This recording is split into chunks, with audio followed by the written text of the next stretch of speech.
todos na luta contra o coronavírus, Covid-19. 28 de março de 2020, sábado. Ontem, em 27 de março de 2020, sexta-feira, eu fui até a janela onde eu moro com meus pais, em um casarão de 3 andares. Aqui em uma praça belíssima, na cidade de Espera Feliz, Minas Gerais, Brasil. A referida praça estava deserta. Não havia nenhuma pessoa. Não havia ninguém.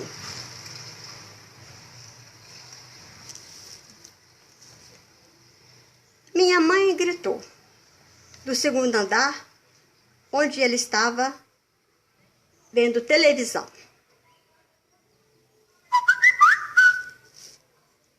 Venha ver que interessante. Um trabalho do Ministério da Saúde sobre o coronavírus, Covid-19.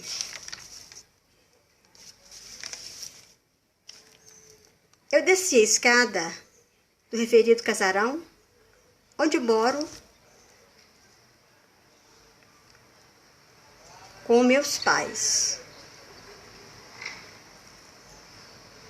Através do meu telefone celular, gravei sobre o referido assunto, sobre o referido conteúdo.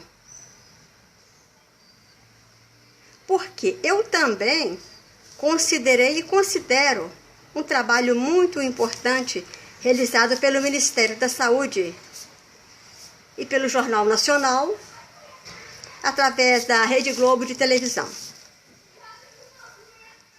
Quando cheguei à janela, observei que aqui na cidade de Espera Feliz, Minas Gerais, Brasil, nós também estamos de acordo com as pessoas que estavam falando no Jornal Nacional. Quando elas diziam, fiquem em casa.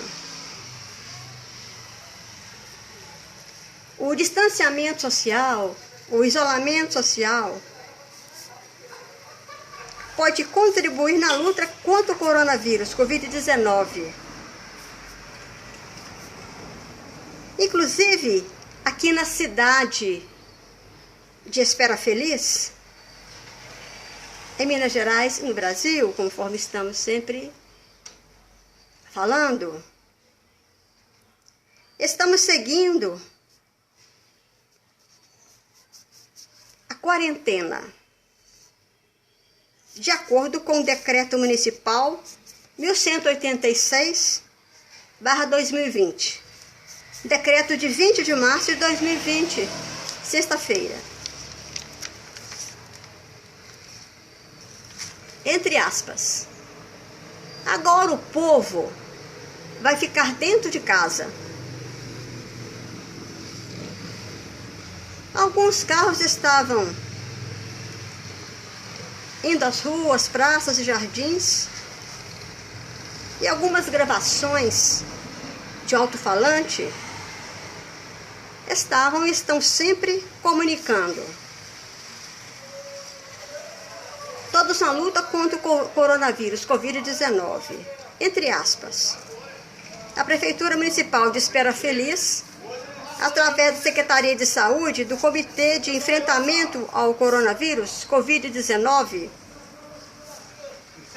recomenda a toda a população, fiquem em casa. Só saiam de casa hoje e nos próximos dias, em caso de extrema necessidade. Recomendamos, pessoas com mais de 60 anos, fiquem em casa. Evitem locais onde existem aglomerações de pessoas. Espera Feliz, Minas Gerais, Brasil, 21 de março de 2020. Um conselho simples: gentileza e higienizar as mãos. Gentileza, lavar as mãos com água e sabão. E quando estiver em um local onde não existe água nem sabão, gentileza, higienizar as mãos com álcool gel ou álcool que não contém gel. Todos na luta contra o coronavírus Covid-19. 24 de março de 2020, terça-feira. Atenção, entre aspas, atenção cidadão. Aqui é a Polícia Militar. Estamos em regime de isolamento social. Confie em nós. Não saiam de casa. Estamos trabalhando para a sua segurança. Espera Feliz, Minas Gerais, Brasil, 24 de março de 2020, terça-feira.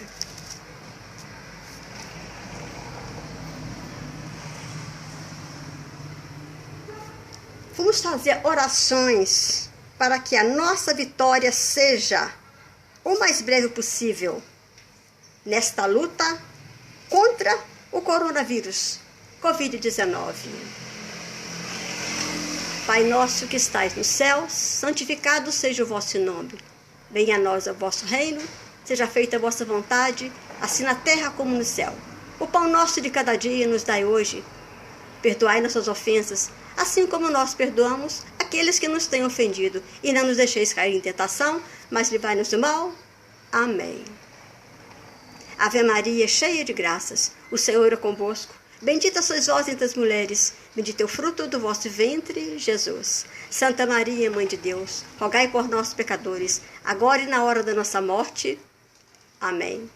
Com Deus nós nos deitamos e com Deus nós nos levantamos com a graça divina do Espírito Santo. E o santo anjo do Senhor, ele nos confia a piedade divina. Santo anjo do Senhor nos rege, nos guarda, nos ilumina. Amém.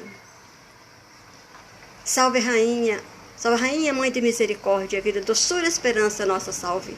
A vós bradamos, deguedados filhos de Eva, a vós suspiramos, gemendo e chorando neste vale de lágrimas. Eia, pois, advogada nossa, esses olhos misericordiosos nos volvei. Depois desse desterro, mostrai-nos Jesus, bendito é o fruto do vosso ventre. Ó clemente, ó piedosa, doce sempre Virgem Maria, rogai por nós, Santa Mãe de Deus, para que sejamos dignos das promessas de Cristo. Amém. Creio em Deus Pai Todo-Poderoso, Criador do céu e da terra. Creio em Jesus Cristo, seu único Filho, nosso Senhor, ao qual foi concebido pelo poder do Espírito Santo. Creio no Espírito Santo, na Santa Igreja Católica, na comunhão dos santos, na remissão dos pecados, na ressurreição da carne, na vida eterna. Amém. Sidneia Nunes Guimarães. Poeta, escritora, professora, contadora, advogada, alimentarista, consultora de bem-estar, acadêmica, membro vitalício de academias de letras nacionais e internacionais. Meus sinceros agradecimentos pela atenção. Cordialmente, um abraço amigo, companheiro e otimista, Sidneia Nunes Guimarães e família.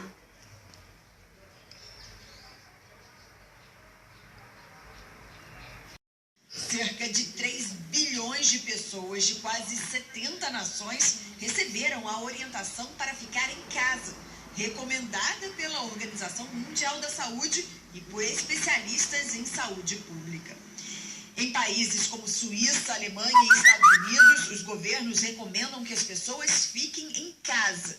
Mas muitos estados e muitas cidades adotaram medidas mais rígidas. Outros países estabeleceram isolamento obrigatório, como Israel, África do Sul, Índia, Nova Zelândia, Colômbia, Argentina, Itália, Reino Unido, França, Bélgica e Espanha. A Espanha é um exemplo de como a situação pode se agravar se muitas pessoas ficarem doentes ao mesmo tempo. O sistema de saúde pode entrar em colapso. De ontem para hoje foram registradas 769 mortes, mais um recorde triste. Esse brasileiro que mora em Madrid disse que os espanhóis entenderam a importância de ficar em casa. Para quem está no Brasil e pensa que a brincadeira não é, o que a gente está vivendo aqui em Madrid agora é o que vai viver em qualquer lugar, é a curva que tanto falam, né? O objetivo é que essa curva diminua, então para o pessoal que está no Brasil, fique em casa. Hoje, o diretor-geral da OMS, Tedros Adhanom, pediu que pessoas e países não usem medicamentos cuja eficácia ainda não tenha sido comprovada. A história da medicina está cheia de exemplos de drogas que funcionavam no papel ou num tubo de ensaio, mas não funcionaram em humanos ou foram até prejudiciais. Or were actually harmful. O chefe da OMS disse que uma das ameaças mais urgentes na luta para salvar vidas é a escassez crônica global de equipamentos de proteção e alertou que, quando profissionais da saúde estão em risco, todos nós ficamos em risco. Na Itália, um mês atrás, o prefeito de Milão lançou até uma campanha contra o isolamento preventivo defendido pela OMS. Com os italianos devastados pelas mortes do coronavírus, ele disse que se arrependeu. O centro da economia da Itália, a capital da Lombardia, não podia parar. Em 26 de fevereiro, a Prefeitura de Milão lançava esta campanha. Milão não pode parar. A Lombardia, no norte da Itália, tinha então 258 casos da Covid-19. O país inteiro tinha 12 mortos. O prefeito chegou a culpar a imprensa, que, segundo ele, mostrava uma situação que não correspondia à realidade. Falando em inglês, dizia estar ansioso pela volta dos turistas. Mas os números foram aumentando e apenas 3 dias depois, o prefeito Giuseppe Sala pediu que os milaneses ficassem em casa. Em entrevista à rede italiana RAI no fim de semana, Sala reconheceu o erro. Foi algo inimaginável. Ninguém tinha entendido ainda a violência do vírus, disse ele. Hoje a Lombardia tem 37 mil casos da doença e mais de 5 mil mortos, mais da metade do total do país. Como presente para a cidade, o prefeito de Milão anunciou hoje um concerto especial no domingo de Páscoa, mas com um público bem longe. O prefeito informou que o tenor Andrea Bocelli vai se apresentar em frente à catedral, o famoso Duomo de Milão, de estilo neogótico, o mais importante monumento da cidade. Um espetáculo para o mundo assistir de casa pela internet. É da Itália que vem também 2 exemplos de que a Covid-19 pode atacar os jovens com extrema gravidade. Uma cidade da Itália, Predápio, na Emília-Romanha, está de luto por Andrea Tesei, de 26 anos. Estamos muito tristes, disse o prefeito. Andrea ficou internado, recebeu alta e depois teve uma recaída violenta. O prefeito da cidade, Roberto Canali, nos falou da dor de não poder ir ao funeral, porque para os mortos do novo coronavírus não pode haver cerimônia. Roberto Canali ressaltou que a doença não atinge só idosos e que os jovens não podem se sentir invencíveis.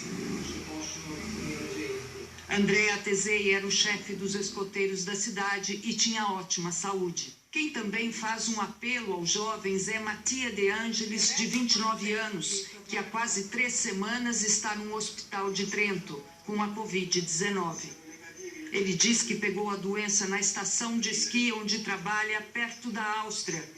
Mattia passou muito mal pela pneumonia que o novo coronavírus provoca.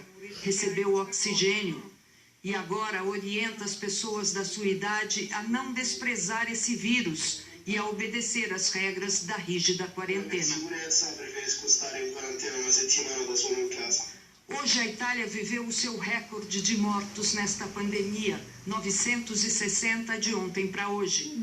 E ultrapassou o número de contagiados na China, com mais de 86 mil positivos.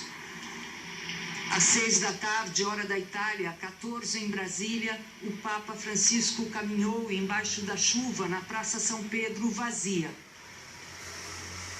Subiu os degraus do Sagrado da Basílica. Em nome do Padre, do Filho e do Espírito Santo. Estava ofegante quando iniciou as orações pelas vítimas e para que o mundo consiga enfrentar esta pandemia. Uma dor tenebrosa se abate sobre o mundo, disse o Papa. Francisco rezou diante do crucifixo que, segundo a tradição cristã, salvou Roma da peste no século XVI e o beijou. Uma pequena capela foi montada em frente à porta da Basílica Vaticana e ali, solitário, Francisco rezou silenciosamente. Depois falou que somos todos humanos e estamos no mesmo barco.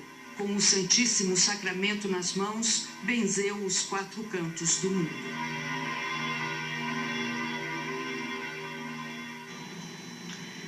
O primeiro-ministro britânico Boris Johnson anunciou hoje que testou positivo para o novo coronavírus.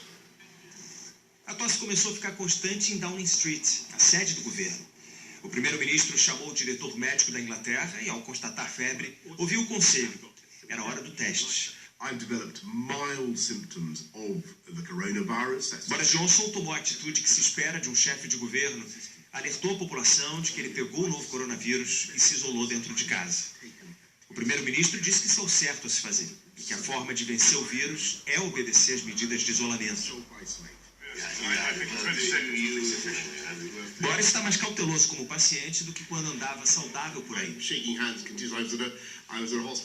Ele tinha dito no começo do mês que continuaria apertando a mão de todo mundo, como fez no hospital com pacientes infectados, e vinha relutando em tomar medidas mais drásticas no país. O primeiro-ministro encontrou com muitos colegas nos últimos dias, e poucas horas depois de ele anunciar que está infectado, foi a vez do ministro da Saúde comunicar que também testou positivo para o novo coronavírus. A presença da doença no alto escalão do governo britânico criou uma tensão, e não só no meio político. O primeiro-ministro esteve com a rainha no dia 11 de março, mas como a Covid-19 fica incubada por até 14 dias, não há chance de Boris ter passado a doença para Elizabeth II. O Palácio de Buckingham afirmou que ela está bem e continua cuidando da saúde. O herdeiro do trono, sim, está com o novo coronavírus. Ontem, Charles aplaudiu os esforços das equipes médicas. Hospitais de Londres já narram o que chamaram de tsunami contínuo de infectados e centenas de mortes. Quando a pandemia se agravou no Reino Unido, o governo mudou a abordagem. O primeiro-ministro estabeleceu na segunda-feira o isolamento obrigatório e resolveu usar videoconferência nas coletivas de imprensa. Antes, a própria cúpula de Boris parecia não seguir a distância de 2 metros entre si. A imprensa britânica manifesta grande interesse em saber a data exata em que ele adoeceu e verificar se houve alguma irresponsabilidade. O diretor médico da Inglaterra também está com sintomas leves e se isolou. Ele e Boris não estão de cama, mas sabem que a pandemia pode derrubar um governo inteiro. Os Estados Unidos contabilizaram hoje mais de 100 mil casos de Covid-19. É o maior número do planeta. O estado de Nova York é o epicentro da doença. Para lidar com a crise, o presidente Donald Trump acionou hoje um mecanismo usado em tempos de guerra. Pelo ato de produção de defesa, o governo pode obrigar as empresas a produzirem o que o Estado quiser. Esse mecanismo foi criado em 1950, logo depois da Guerra da Coreia. A ideia agora é fazer a General Motors produzir respiradores. A GM e uma outra empresa especializada em respiradores já tinham negociado com o governo um acordo para produzir 80 mil desses equipamentos. Mas o negócio foi cancelado oficialmente por causa do valor, $1 bilhão. No comunicado, o presidente disse que o vírus é urgente demais para que as negociações se arrastem tanto, mas não disse quando a produção deve começar. A GM, por sua vez, disse que nunca se negou a fazer os ventiladores.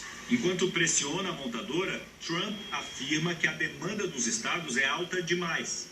O governador de Nova York, Andrew Cuomo, afirma que precisa de 30 mil respiradores para dar conta da demanda que ainda está crescendo. No estado todo, são mais de 44 mil casos confirmados do novo coronavírus, enquanto a curva de contaminação aumenta a cada dia. Para não sobrecarregar ainda mais o sistema de saúde, o navio militar com 1.000 leitos vai estacionar aqui na segunda, para tratar de outros tipos de doenças. E a Guarda Nacional já trabalha para levantar hospitais de campanha. A prefeitura anunciou hoje que as construções não essenciais estão proibidas. Só as de interesse público vão continuar. Numa entrevista coletiva, o governador Andrew Cuomo foi enfático. Esse é o momento de que vamos falar por gerações.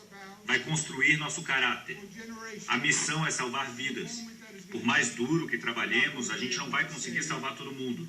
Em 10 anos, você vai falar sobre isso e vai derramar uma lágrima pelas vidas perdidas. Mas saberá que fez a sua parte. You'll be proud of what you did. No Brasil, numa carta divulgada hoje, os 9 governadores de estados da região Nordeste manifestaram indignação com a postura do governo federal. Eles afirmaram que essa postura representa um atentado à vida e contraria as orientações da Organização Mundial da Saúde. Os governadores disseram que, na ausência de uma coordenação federal, vão intensificar a integração para salvar vidas e para amenizar os impactos negativos da pandemia. O grupo pediu respeito por parte da Presidência da República e disse esperar um posicionamento institucional com seriedade sobre medidas preventivas. Os governadores enfatizaram que estão abertos ao diálogo para superar a ameaça que a doença representa.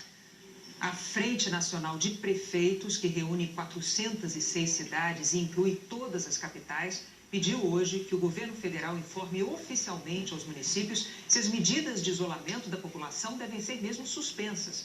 Os prefeitos afirmam que até agora seguiram a orientação do Ministério da Saúde e querem saber quais evidências científicas fizeram o governo mudar de posição.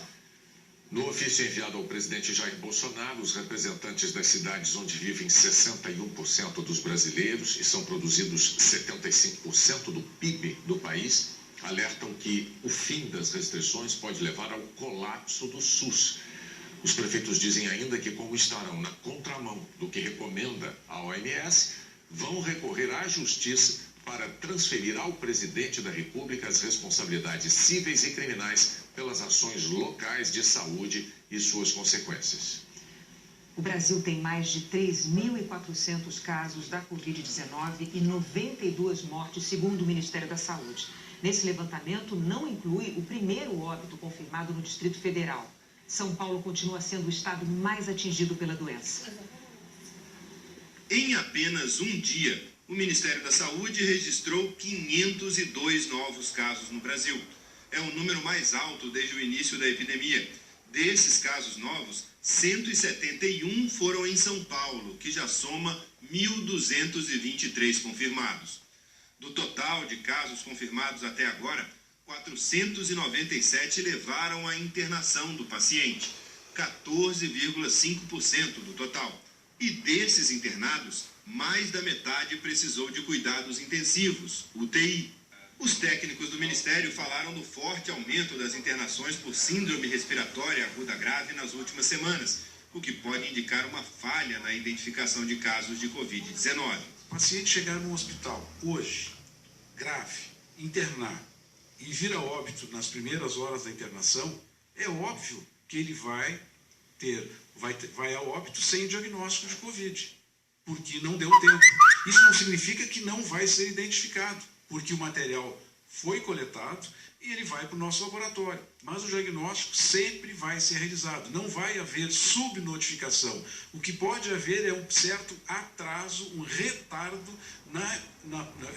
na confirmação dos casos de coronavírus. Mas todos os pacientes que internam com síndrome respiratória aguda grave, todos os pacientes internados com essas condições, é coletado material e é enviado para o laboratório. O Ministério alertou que o perfil socioeconômico dos pacientes está mudando. Com a transmissão comunitária em todo o país, os casos entre os mais pobres vão aumentar. A nossa grande preocupação são essas comunidades pelas dificuldades com saneamento, dificuldade com acesso à água potável, a dificuldade de evitar as aglomerações. Eles convivem já num ambiente de grande aglomeração, com grande chance de contaminação. É uma preocupação que nós temos. Para isso nós contratamos mais médicos, para isso nós ampliamos os horários de atendimento nas unidades de saúde, para isso nós estamos implementando e antecipando todo o nosso cronograma de vacina contra a influenza. Então são as medidas que são possíveis serem realizadas antes da explosão ou da elevação grande que nós vamos ter nos próximos dias e nesse próximo mês de abril. O secretário executivo também foi perguntado se o Ministério da Saúde iria mudar as orientações diante das reclamações do presidente Jair Bolsonaro contra as medidas de isolamento social. João Gabardo disse que não. Afirmou que o Ministério vai manter as recomendações que tem feito até aqui. Não vejo nenhum sentido nisso, não existe essa hipótese. O discurso do presidente, nós não vamos fazer nenhuma análise dele, mas as recomendações que estão sendo dadas não modificam em nada as orientações do Ministério da Saúde. Continuam sendo as mesmas. Pacientes com sintomas devem ficar em isolamento. Familiares dos pacientes com sintoma devem ficar em isolamento. Pessoas que tenham comorbidades, doenças crônicas, devem ficar em isolamento, independente da idade. Pessoas com mais de 60 anos devem ficar em isolamento. Todos nós devemos diminuir a circulação para evitar aglomerações.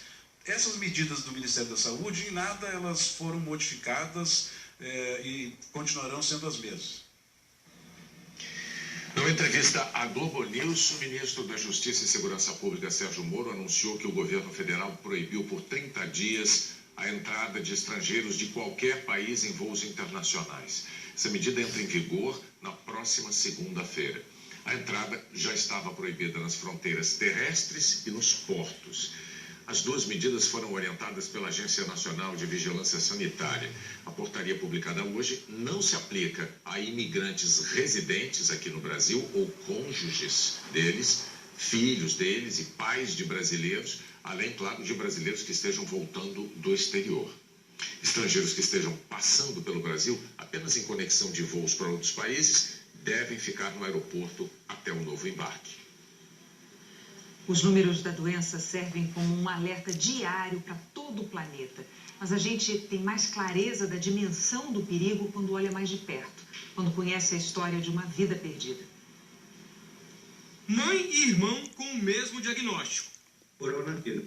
O advogado Nabil Cardoso, de 65 anos, foi internado no último dia 15 com febre e dificuldade para respirar. 3 dias depois, chegou a notícia de que ele tinha morrido. Nabil tinha doenças pré-existentes. O diagnóstico do coronavírus foi muito assustador, porque a gente viu as consequências e a velocidade que as coisas aconteceram com o meu irmão. Ele conta que o velório durou 15 minutos. O corpo foi cremado. A mãe de 85 anos, que morava com o filho infectado, também foi contaminada. Ela está internada em isolamento.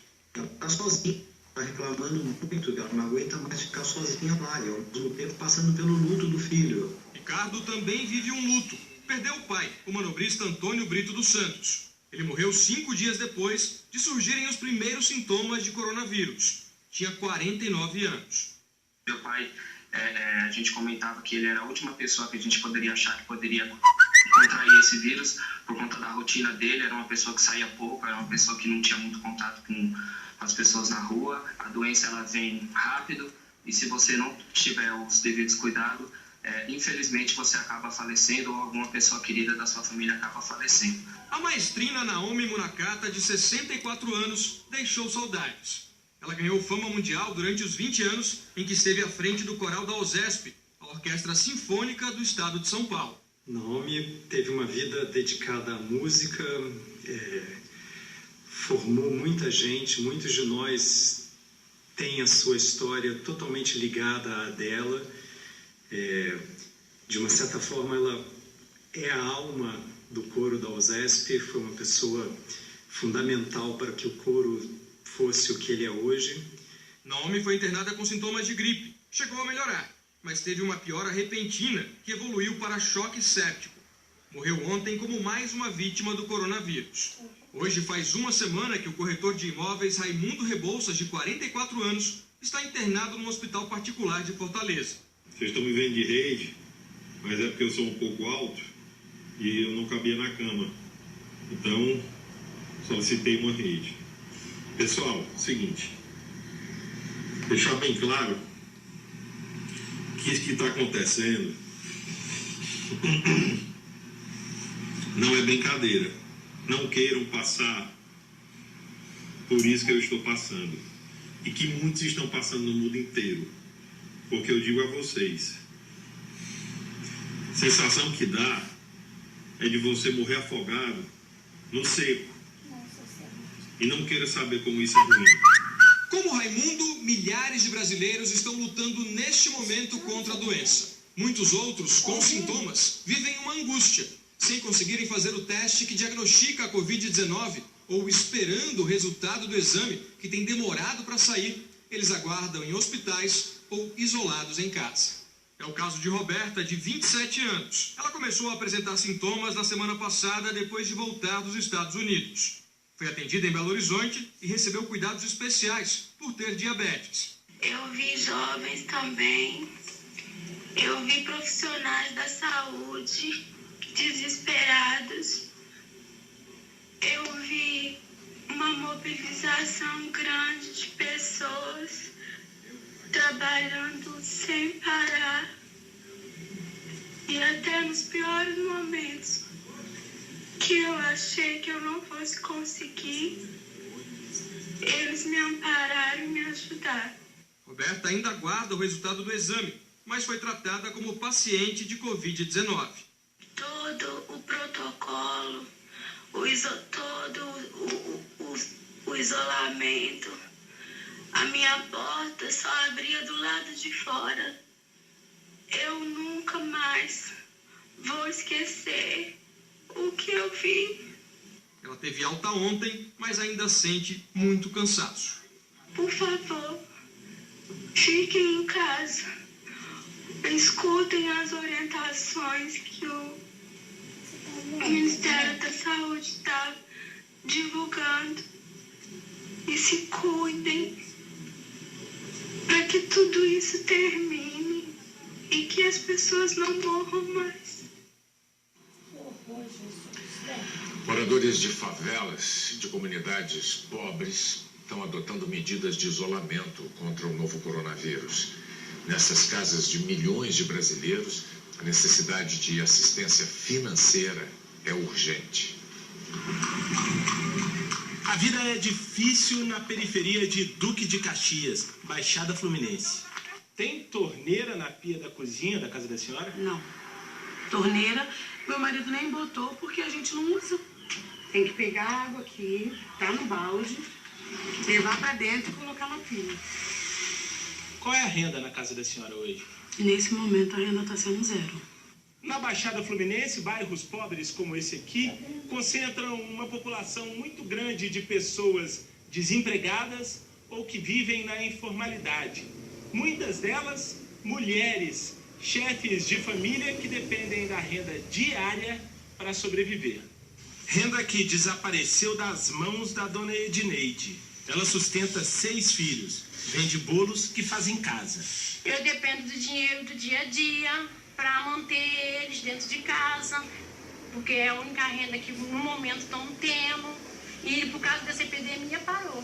Rosinalva é diarista, sofre com a falta de trabalho e entende a necessidade do isolamento. Está sendo muito complicado para a gente. Eu não tenho como levar o alimento para a minha casa. Ao mesmo tempo, nós sabemos que é necessário esse afastamento para que essa doença venha separada, porque não tem como nós ficarmos indo e vindo, trazendo a doença de lá para cá ou levando daqui para lá. É justamente essa a preocupação da dona Kátia. O filho dela sustenta a casa com biscate e quer sair para tentar arranjar alguma coisa.